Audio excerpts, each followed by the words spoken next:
Počasie. U nás bude zajtra oblačno až zamračené, ojedinele slabé sneženie alebo mrholenie, aj mrznúce.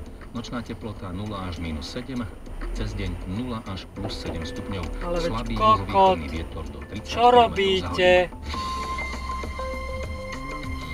17 hodín 4 minúty. Zelená vlna.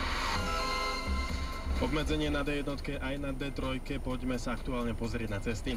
Nová nehoda sa stala v Bratislave na Prievozkej pred križovatkou s Bajkalskou, môžete sa zdržať. A pred Liptovskou osadou v smere z Donoval, auto tam skončilo mimo cesty, dajte si pozor, je to za zákrutou. Odstavené auto ste videli na D1 za Sencom smerom do Trnavy, blokuje pravý pruh, je označené patrolou.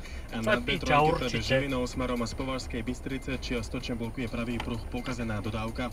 Stacionárne radary merajú pred Svätým Jurom do Pezinka, v Žiline na Rosinskej ceste v smere do centra, na D1 pri Ivachnovej v smere z Liptovského Mikuláša, merajú aj na D1 za Levočou v smere do Popradu a v Sečovskej Polianke v smere do Hriadok.